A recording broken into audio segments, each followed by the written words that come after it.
Bonjour, je vais aujourd'hui vous parler d'un film sorti au cinéma actuellement dans nos chères salles obscures qui sont malheureusement bien trop désertes en ce moment, c'est inquiétant. Un film qui s'intitule Tout le monde aime Jeanne. Un film vraiment auquel j'ai envie de donner de la visibilité, il le mérite, et il n'y a pour l'instant aucune critique sur YouTube qui est sortie sur ce film. J'espère vraiment que la mienne ne sera pas la dernière, en plus d'être la première. Bon. L'idée de ce film, c'est que c'est clairement un OVNI, un objet filmique non identifié. C'est un film qui est un premier film, une première réalisation en long métrage, en prise de vue réelle et pas uniquement, de Céline Devaux. Cette dame qui a la trentaine réalise, écrit et dessine le film. Oui, vous ne rêvez pas, elle le dessine également, je vais vous expliquer. C'est un film qui est une comédie romantique, un genre éculé au possible, car nous en connaissons les tenants et les aboutissants. Nous savons qu'au départ, évidemment, souvent, les deux personnages n'arrivent pas réciproquement à s'apprécier, à se saquer même.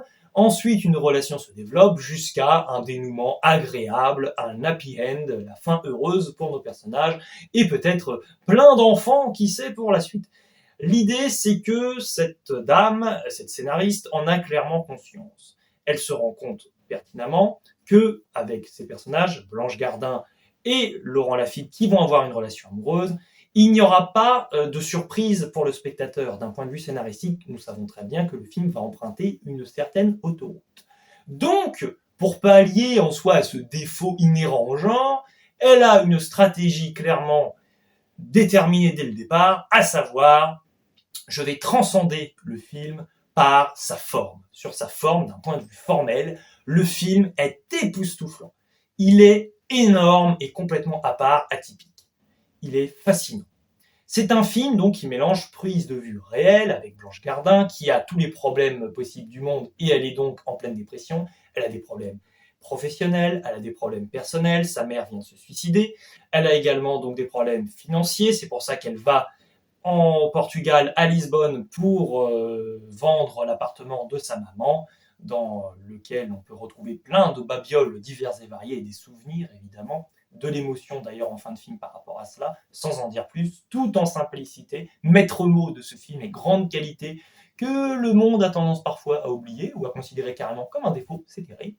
Parfois, c'est très important de rester dans un côté très épuré de la vie et des choses et du quotidien pour essayer de marquer, de provoquer vraiment un sentiment d'identification du spectateur.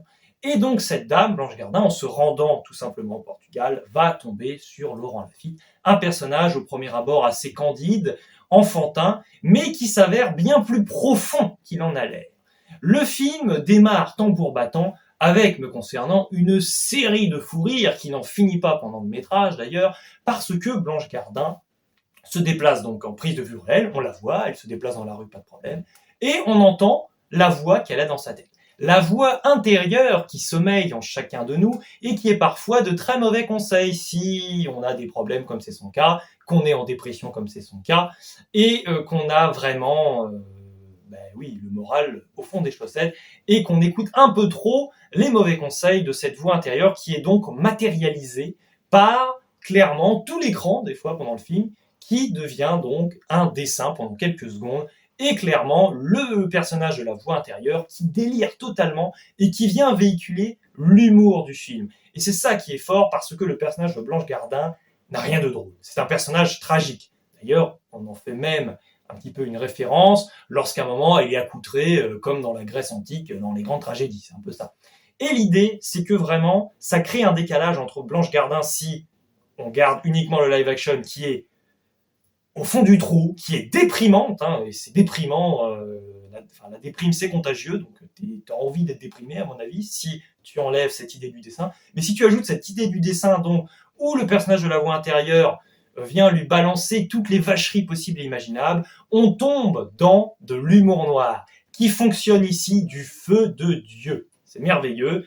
On ajoute à cela Laurent Lafitte, qui est énormissime dans ce film. Il joue merveilleusement bien. Il incarne avec brio, de manière totalement déconcertante, avec une facilité apparente manifeste, son personnage. Et on est vraiment subjugué par un film qui a à la fois des thématiques émotionnelles, des thématiques aussi un petit peu plus politiques, qui amuseront la galerie. C'est un film, encore une fois, oui, d'une simplicité déconcertante, pour la simple et bonne raison que certaines scènes sont emplies d'un charme fou, d'une magie cinématographique. Il y a des passages où, en soi, il ne se passe rien, rien d'incroyable. D'un point de vue de mise en scène, d'un point de vue de la composition du cadre, d'un point de vue de ce que se disent les personnages, mais c'est juste la beauté d'un monde dans lequel nous nous investissons totalement, dans lequel nous pouvons nous reconnaître, en le personnage de Blanche Gardin, en le personnage de Laurent Lafitte. D'autres personnages sont également dans le récit, uniquement d'ailleurs des personnages qui sont positifs. Finalement, Blanche Gardin, c'est un personnage qui a un peu sombré, donc oui, dans la dépression, mais ça s'explique, c'est vraiment justifié, c'est justifiable en tout cas. Et clairement, c'est un film très très beau, qui arrive à se terminer au moment où il le faut, qui arrive vraiment avec une écriture assez pas réaliste, justement, mais une écriture qui va jouer avec ce que nous disons dans la vraie vie en utilisant quelques variantes. Pour donner un exemple, souvent, quand quelqu'un est bien habillé, on va lui dire « Ah, ça te va bien ». Ça, T apostrophe va. Ça te va bien. Et à un moment, par exemple, dans le film, Laurent Lafitte dit à Blanche Gardin qu'elle est bien maquillée et elle lui dit « Ah, ça te va bien ». Alors là, je l'imite très mal, mais il dit bien « te » en accentuant le « te ». Et ce sont comme ça des petites variantes, ça a l'air de rien dit comme ça, mais tu regardes le film et c'est riche de tous ces petits ingrédients. Tu sens vraiment que la dame, elle est imprégnée d'un quotidien, elle est imprégnée de discussions de la vraie vie, et qu'elle essaie de les adapter dans le cinéma. Et là, ça fait toute la différence. C'est un film vraiment qui se vit, qui se respire, et qui est hilarant.